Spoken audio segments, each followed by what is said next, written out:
Welcome to my channel Limelight Leaks. Please share and subscribe and hit the bell icon for new updates. He didn't look like a race car builder. He didn't act like a big company guy. Smokey Yunick walked into the world of stock car racing looking like a cowboy who got lost and ended up at the track by accident, but under that big hat and behind the cigar. Always smoked was a brain that would goon to scare car checkers and make rule writers mad for many years. Born Henry Smokey Yunick in 1923 in Pennsylvania. His early life wasn't all about shiny cars or fast engines. His first love wasn't cars. It was solving puzzles. That fire would follow him into the air, for swear he flew 50 dangerous missions over Europe. In World War II as a B-17 bomber pilot. That bravery, it never left him. After the war, Smokey settled in Daytona Beach and penned a small garage with the name Untold as the man himself, the best darn garage in town.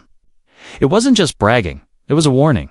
From this tiny floor dash-up would come some of the most stacked about, creative and mind-blowing cars the racing world had ever seen. Smokey didn't build cars to be like everyone else's. He built them to break records and rules. But before thief fights, there was wonder. Smokey didn't come from money or big sponsors. He wasn't given a racing team. What he had was a feel for machines, natural talent, and a strong belief that he could outsmart anyone with a clipboard or stopwatch. His first cars weren't expensive Esturpes. They were Homo Mata winners, machines built with brains and boldness. And before long, people started noticing that whenever Smokey Yunick showed up, weird things started happening in the pits. He wasn't just another mechanic. He was a crazy scientist with a wrench, a cowboy in a world of clean-cut engineers. And this was only the beginning. By the early 1950s, the name Smokey Yunick was being whispered in every pit lane from Daytona to Darlington, while other mechanics followed the rulebook. Smokey treated it like a puzzle, meant to be solved, questioned, and sometimes laughed at. He began building cars for stock car races, back when stock actually meant something. What made him different wasn't just speed. Quasi how he found speed. Smokey's cars ran faster because they looked cool. They were faster because he saw air moving where others saw wind resistance, weight where others saw parts, and chances where others saw walls. His first big win came with Marshall Teague, one of NASCAR's early stars, who drove a Hudson Hornet built by Smokey. Too many victories. But it was his work with Herb Thomas that really made headlines, with Smokey working on the car and Thomas driving it. They won 1951 and 1953 NASCAR championships. Smokey had officially made it. Daytona was his testing ground, but it was also here the legend and the fights really began to grow. He wasn't afraid to challenge NASCAR officials face to face. In fact, he seemed to enjoy it. The officials would check his cars. Sure, they'd find something wrong, and often they didn't. But the truth was, Smokey played by a different kind of thinking. A way of thinking that used every gray area, every loophole, every mistake in thorough book. His garage became known for making cars that seemed impossible. Cars that barely passed inspection, but won races by a lot. While other teams scratched their heads, Smokey smiled behind his cigar and got back to work. He was outsmarting the entire sport, right in front of everyone, and doing it with style. To the racing big shots, Smokey wasn't just a mechanic. He was becoming something more dangerous. Trendsetter they couldn't control. Walk inside the best darn garage in town, and you weren't just entering a workplace. You were stepping into a league of racing magic. Smokey Yunick's Daytona Beach shop was simple looking on the outside, but legendary in reputation. It was a place where new ideas met rebellion, where old wisdom came to die, and where rules were treated as suggestions, if that. Smokey's garage was filled with secrets. Not the kind you could lock in a safe, but the kind that showed up at 180 miles per hour on the backstretch. He once put a basketball inside a fuel tank so that it could pass inspection at legal size, then let the air out of it before the race to make room for more fuel. He made cars with hidden fuel lines that wound through the roll cage, giving him extra gallons without breaking written limits. NASCAR didn't see it coming. Smokey knew they wouldn't. Then there was his famous 7/8 scale Chevy Chevelle. A car that looked totally legal until inspectors noticed it seemed a little smaller. Smokey had shrunk. The body just an auto slip under the radar, reducing dragging, making it faster. When asked how he passed inspection, he joked. They'd never said how big the car had to be, just what kind it had to be. Smokey's way of thinking was really simple. If it's not written down as against the rules, then it's fair game. And if it gets written down later, that just means you were ahead of everyone else. NASCAR scrambled to keep up. Rule changes came out almost as fast as Smokey could create new ideas, but by 10th, damage was done. The race was already over. 2 other mechanics. Smokey Was Feared, a mechanical genius or a problem, but love him or hate him, everyone agreed. He was playing chess while theorists played checkers. Smokey Yunick's reputation eventually got bigger than his grudge. By the mid-1960s, NASCAR officials would groan at the sight of FIS cars coming for inspection. It's not because they were against the rules, but because I think knew they were probably against the rules in some new way they hadn't even thought Tobin yet. Smokey didn't just compete in races. He competed with the rulebook itself and often won. Other teams began to hate him. Some called him a cheater. Others said he was ruining the sport. But deep down, many were just mad. They hadn't thought of it first. Smokey represented something more Scrithon being dishonest. He represented Unclefart's change. He proved that system could be tricked, bent, and even broken with enough smarts and guts. The big moment came during infamous race inspection, where Smokey's car had already passed checking. But officials were still suspicious. They said he had anti-big fuel tank, took it out, and set it aside. Smokey climbed in, started Decker, and famously drove it away without a fuel tank in it, missed 10 things, he reportedly said on the way out.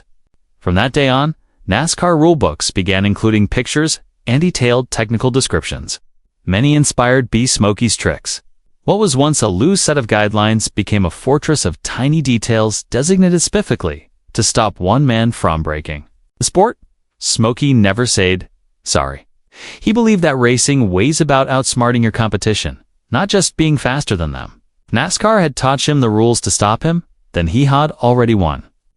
To this day, mechanics still study his builds. Not to copy Buteau, understand the mindset of a man who didn't just follow rules, he made the sport rewrite them. Smokey Yunick lived in a world painted in shades of gray, where others saw black and white rules. He saw chances. But, question that continues to bother motorsport circles is this: was Smokey Yunick a cheater or a champion? To answer that, you have to understand how Smokey saw the game. He once said, "If the rulebook doesn't say I can't do, then I can." That way of thinking made him a hero to creative people and a villain to all followers in Smokey's eyes. He wasn't cheating. He was showing weak rules. He believed racing was about finding every advantage, every loophole, every teeny bit of speed hidden in design, and how you built it. The technical rulebook didn't stove him. It dared him to be smarter than the people who wrote it. When Smokey outsmarted NASCAR, it wasn't rebelling, it was sport. But other teams weren't so understanding. Teams that spent months building good cars within the spirit of the rules often felt surprised when Smokey showed up with something that felt wrong. A car that technically flowed the rules, but morally that was up for debate. And that gray area, I swear Smokey did his best work. Over time, Smokey's reputation as a rule bender turned into a legend of its own. Fans wore best darn garage hats and repeat whose lines.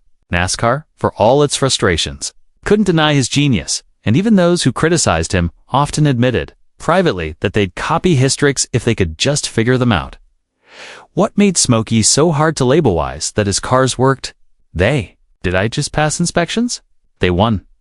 In a sport obsessed with inches and split seconds, he delivered both. So, was a cheater? Or was he simply better at the game than everyone else?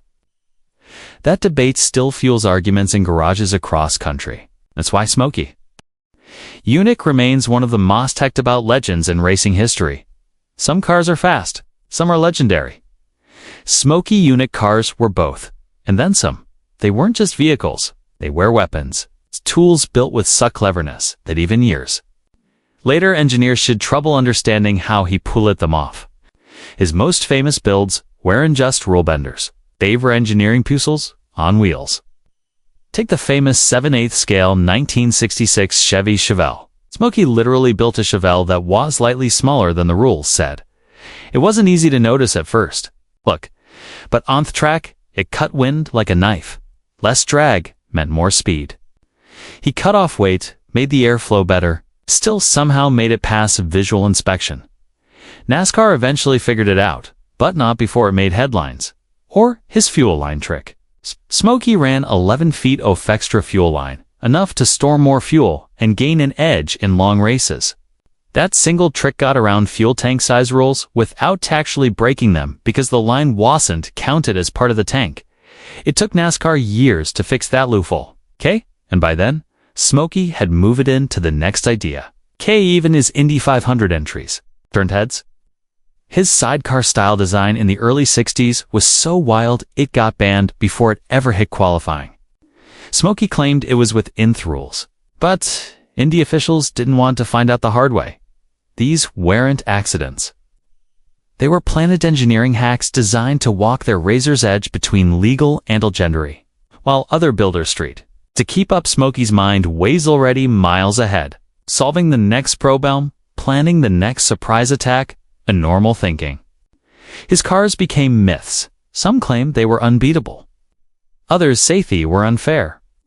But what no one can deny is that Smokey Yunick builds changed racing forever, not just by breaking records, but by breaking expectations of what a race car could be.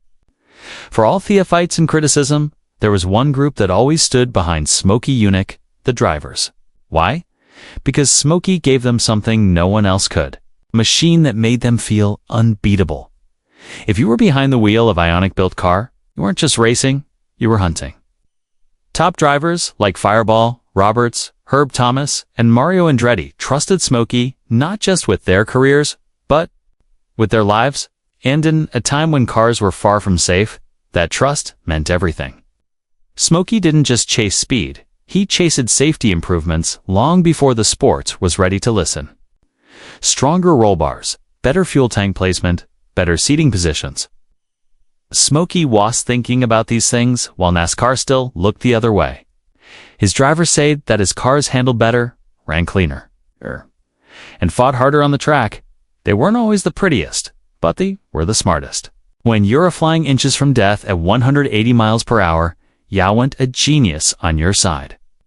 Even when the media painted Smokey as a bad guy, his drivers knew better. They saw the horrors he put in, the risks he took, and the loyalty he showed to the people who go into his cars. He wasn't just building cars, he was building trust, and in racing, that's everything. Some drivers even said that racing for Smokey was the best part of their careers. Not because of fame or money, but because they knew they were part of something bigger, something bolder. Smokey Yunick wasn't just giving them an edge. He was giving them a legacy. And maybe that is biggest reason why to this day, so many former racers still speak his name with respect, because they remember what it felt like to drive a car built. Be a man who didn't just challenge the rules, he rewrote them. If Smokey Yunick was the outlaw, then NASCAR wastes law. Fat. And their battles were festive of motorsport's legend. It wasn't just about rules. It was about respect, control, and two very different ideas of racing. Smokey believed in new ideas. NASCAR believed in order. And eventually, those opposing force crashed hard. Smokey's relationship with NASCAR had always been tense. Votings reached a boiling point in the late 1960s. After years of bending rules and embarrassing inspectors, Smokey had become a thorn in NASCAR's side. Every time they closed one loophole, they opened it on another. But when they started changing rules specifically to block his new ideas, Smokey saw it as sabotage. The famous 15 rules story still etches through racing folklore. After a race in 1967, Smokey's car was taken away for inspection. Officials claimed they found many violations. So many, in fact, that Smokey joked they found 15 things illegal. Okay, and I only built 14 off them. His sarcasm didn't help. That's some day. He reportedly drove the car out of the tech garage without the fuel tank in it just to prove a point. Yes, he literally drove it away under its own power, giving inspectors the finger on the way out. Eventually, Smokey had to know. He accused NASCAR of playing favorites, being two-faced, and chasing television deals at the expense of engineering honesty. His final break came when he felt Thesport no longer respected builders like him. Sponsors writing checks. He walked away, bitter and disappointed. But while NASCAR may have turned thepage, Smokey's leaving left a hole.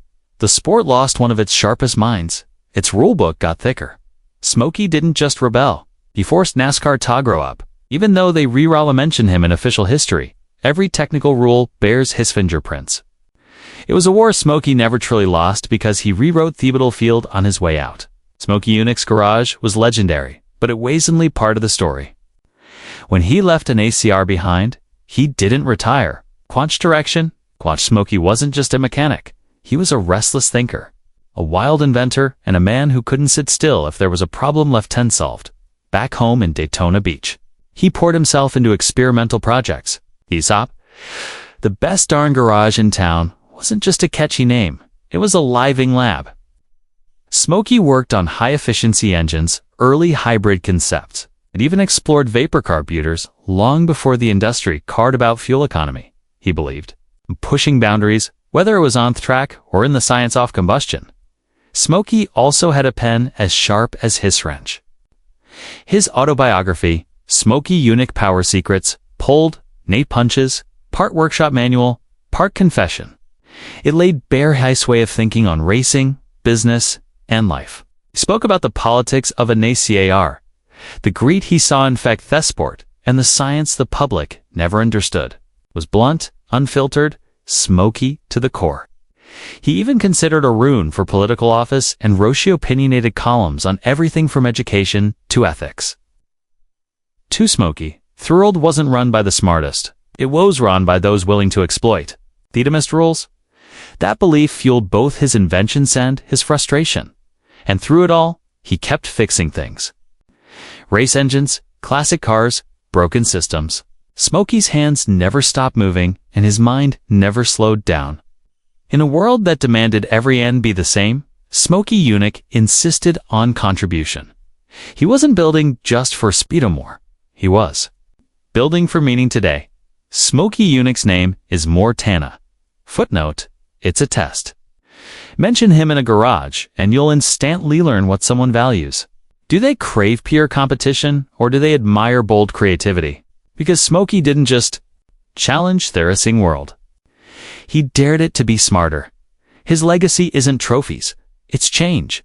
NASCAR, IndyCar, drag racing, they all evolved because they had to. Smokey forced the industry to tighten rules, improve safety, and rethink performance standards. And while some call him a cheater, history, calcium, something else, necessary. His story connects with people because it's not just a buttressing, it's about fighting back. In a world obsessed with status and structure, Smokey represented their bell thinker, the kind who reads the fine print not to follow it, but to beat it. He showed what happens when one magabines mechanical genius with complete confidence and zero fear. Even today, engineers study his builds, fans wear his hat, and every time a mechanic questions a spec sheet, Smokey's ghost is in the room. His lessons go beyond his garage. Trust your gut, question authority, and never accept limits as law. Smokey died in 2001, but his impact hasn't faded. As young builders say his name, old rivals still grudgingly respect him in the racing world. For all its polish and progress, still can't quite figure out though to replace him, as there was only one. Smokey Yunick, no second X, no capikas, just one cigar chomping, rule-breaking, heart-stopping force of nature who made darn sure the world will never forget his name.